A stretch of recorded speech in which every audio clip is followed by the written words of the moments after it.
pedir então para a gente seguir aqui com o noticiário, agora falando de outra treta, falando de queda de braço de Lula com o Centrão. A gente acompanhou no noticiário que o presidente da Câmara, Arthur Lira, deve reunir os líderes partidários na próxima segunda-feira para discutir a pauta do retorno dos trabalhos e também o veto do presidente Lula às emendas de comissão. Tema que está dando muita polêmica. A expectativa é que essa guerra dos vetos, como está sendo chamada em Brasília, continue pelos próximos meses. A gente lembra que o presidente sancionou essa semana o orçamento, vetou aí quase 6 bilhões de reais em emendas parlamentares de comissão que foram definidas pelos colegiados temáticos. Josias e Sakamoto, a gente viu aí que o clima esquentou nessa discussão aí entre o Centrão e Lula depois dos vetos.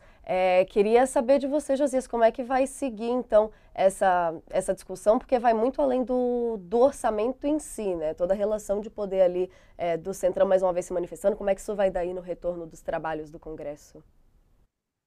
Nós estamos enfrentando uma anomalia, né, Natália? O Congresso se autoatribuiu poderes para aplicar 53 bilhões de reais do orçamento federal nesse ano de 2024. Isto é algo que jamais se viu, é um recorde absoluto de emendas, e o Lula fez um veto, tirou parte desse butim, pegou ali o pedaço das emendas que estava direcionado para as comissões temáticas, emendas que são aplicadas segundo a orientação dessas comissões, e cortou um pedaço. Tinha lá 16 bilhões e meio, desses 53 bilhões, ele tirou 5,6 bilhões.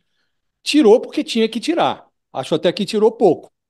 E no início da semana, o Lula deu uma entrevista para a Rádio Metrópole de Salvador, e ele disse que, ele falando sobre vetos, e veto virou derrubada de decisão do presidente, derrubada de veto presidencial, virou algo trivial, né? No primeiro ano do governo Lula, a maior parte dos vetos do presidente, mais da metade, foi derrubada. E é parte do jogo legislativo, a última palavra cabe ao Congresso. Na elaboração das leis, o Congresso aprova, o presidente veta ou sanciona, e caso ele opte por vetar, cabe ao Congresso manter ou não aquele veto. E o Congresso tem derrubado muitos vetos do Lula. E o Lula mencionou, em especial, um veto, o veto que ele impôs ao marco temporal das terras indígenas.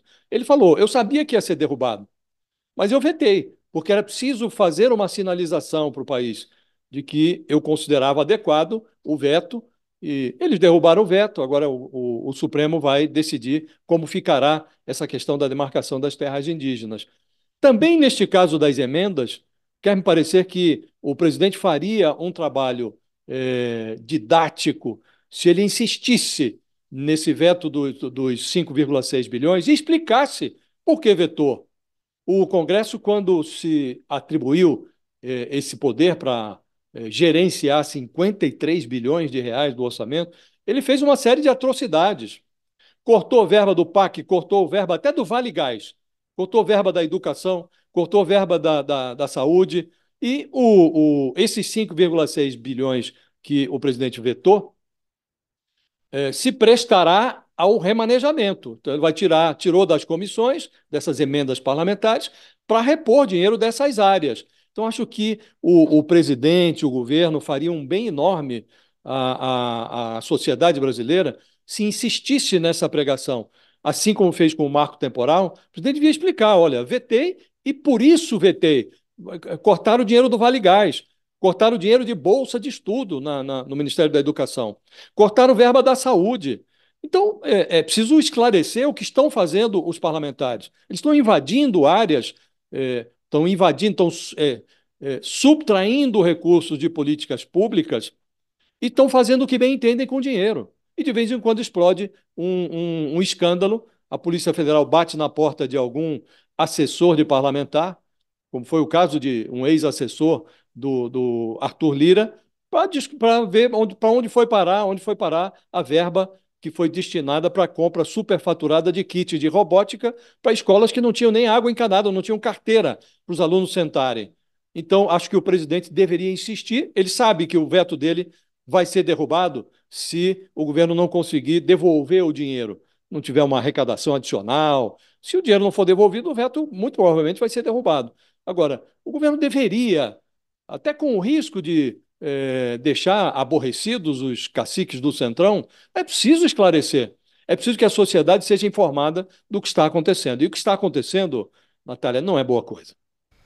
Não é boa coisa e não é pouco dinheiro, né? Muita gente falando aí em questões de recorde nessas emendas de comissão, de que estão reclamando de barriga cheia. Eu queria aproveitar para a gente trazer aqui no telão a coluna da Thaís Bilen, que é nossa nova colunista, que destaca justamente essa disputa de poder por trás de toda a discussão do orçamento, aqui com destaque de que Lira acirra os ânimos e o governo Lula prevê essa guerra de vetos, como a gente está chamando aqui no All News, até a eleição. Ela começa destacando então que não são só 6 bilhões de reais, em referência aí ao corte, ao veto, ou 1,5 bilhão ou meio, que essa disputa da vez entre a Câmara dos Deputados, presidida por Arthur Lira, e o governo Lula é pelo poder de dar a palavra final, como o Josias estava destacando aqui pra gente, né?